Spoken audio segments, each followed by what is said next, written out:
This morning we are making a hole in the wall.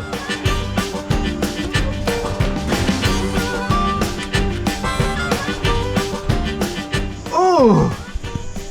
I found a USB port. Nice!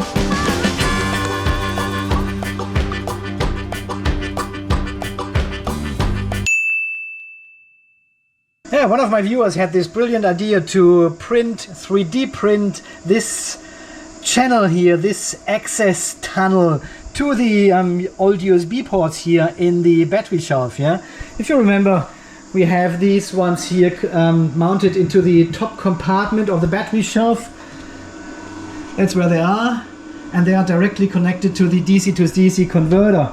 I was considering actually taking out these USB panels here, extending the cables and put them in the outside of the wall again, but then someone said, why don't you print a 3D channel, a tunnel? Yeah, well, that's what I did. And we probably use some foam or rubber seal just around the frame there, so it actually comes out a few mil again, something like this. I don't know yet exactly. And then we should have the exact thickness here of the second plasterboard wall on the outside. The frame sits flush with the plasterboard.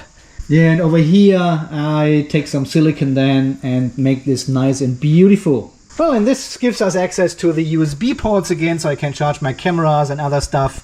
I've got two 12-volt outlets here, which we used to use for the router here, for the access point, the Wi-Fi access point. But now I use them only for the Liitokala, yeah, this one here, the Liitokala Engineer Li 500. It's a small lithium or nickel metal hydride charger. See, nickel metal hydride, nickel cadmium, 3.7, 18650 cells, all kind of batteries. And this has a 12-volt input here. So I use a piece of cable to connect this charger here directly to one of these 12-volt outlets there. Then I can charge small batteries. We had a bit of a water leak. Guys, it is so hot in here. We're expecting 35, 38 degrees today, so I'm early in the morning. And welcome back to the off-grid garage here in sunny and sweaty Australia. There's no cloud at all, nothing, zero. It's in the middle of summer and no cloud. That means very, very hot temperatures. We have like 32 amps outside. I've limited the charging into the battery here to 50 amps only, 50 amps, right? And this is including the load, so we will charge the battery very, very slowly. We may not even fully charge the battery today because we don't need it. Tomorrow will be another hot day and I need to fully charge this battery every single day now. Anyway, in today's video we will do some more plastering here. I want to finish this outside wall today because this is very crucial in getting this air conditioner installed. There will be a duct running with the liquid and gas and cable and drain somewhere over there with a bit of fall to this wall, coming through this gap here, then going this way and then following this angle all the way down to the outside where the unit will sit. And this only can happen if the outside wall is ready, so we have to put the insulation in and have to have all the plastering ready here, get the paint on, and then we can put the duct on.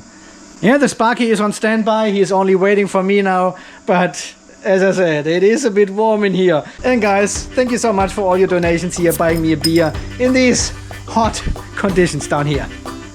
So as you can see, only 29 amps going into the battery. Actually, the rest is being used by the system. And all in total, we are feeding 50 amps into the system now. We're already at 77%, so.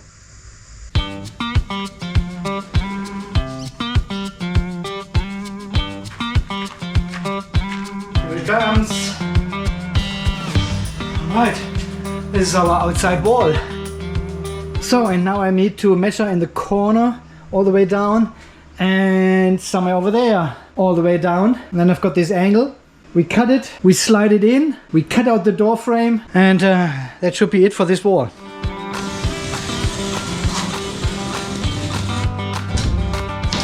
Bam!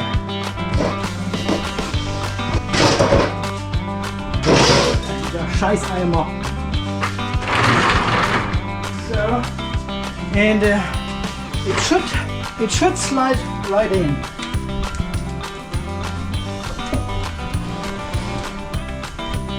Tiny bit more.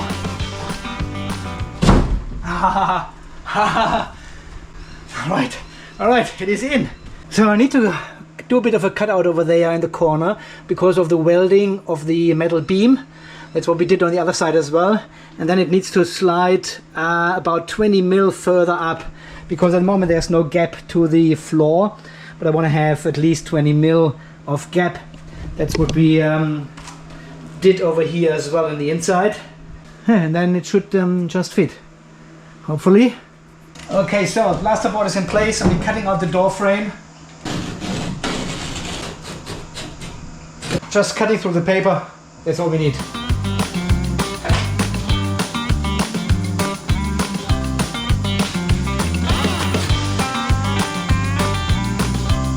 Now we put it back in, just to see if it fits. And then we take it out again and put the insulation in. Nice. Yeah, fits pretty well. Alright, I think we have to make another hole here in the wall. Somewhere, I don't know.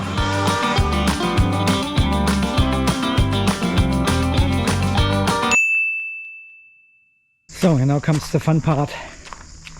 We have to cut this Knauf earth wool insulation, wall insulation. And this is like recycled glass material. Pretty soft actually. I don't think I can get one of these sheets out here without breaking it, so I have to cut the whole bag. But then hell breaks loose, right? Because it's so compressed inside this bag. Holy shit, eh? Then they say, take a sharp knife, cut it to shape, put it in, and you're done. Sounds far too easy.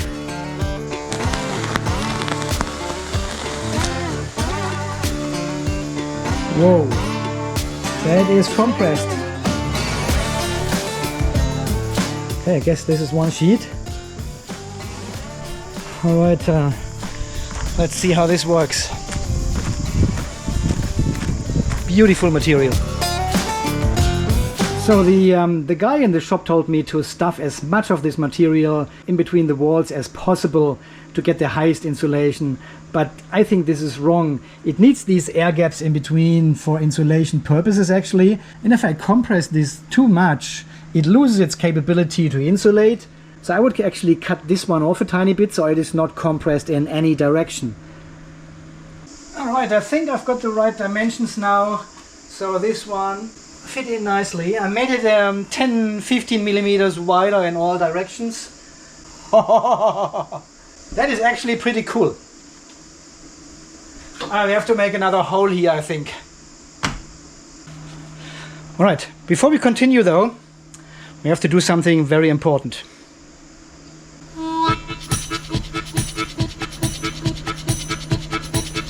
You found a secret area.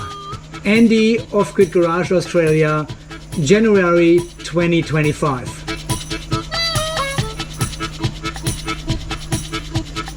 We can't be without it, right? I know, I probably should wear a mask or so, right? And it's not dusty at all or something, but still there may be some stuff flying around and it's probably not healthy.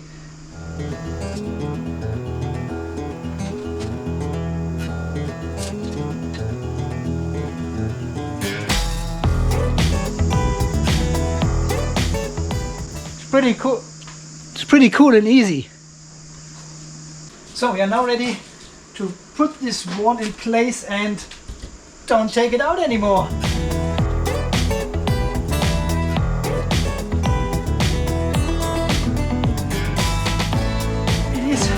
It is a lot harder to slide in now. You can feel the friction from the insulation on the backside. Yes, I think we are in. I've got a bit of a up here. For some reason the angle I cut the plasterboard at does not fit the garage anymore. I'm not sure what's going on. This is 20 mil too low on this side. Jeez, I have to fix this somehow. I still got the cutoff with the exact same angle. I will cut off a little stripe, a 20 millimeter stripe, and put this up there, and then once this is all connected and sanded, you won't see it anymore. So, psh. Alright. the last plaster board sheet goes in. This. Right, does it hold? No, it doesn't. So this last one here is an easy one. It's a straight panel. We don't need to cut it at the top. The triangle we cut off there can go at the top again, and then we have this little square here we need to put in, and we are done with the outside. Wow, looking good. Just secured here with a clamp. Let's see what we have. Ooh, beautiful. Nice straight corner. All right, as always, let's cut out the door frame, and we are basically done. And now the dimpler again. The dimpler. Just put some screws in here to hold it in place.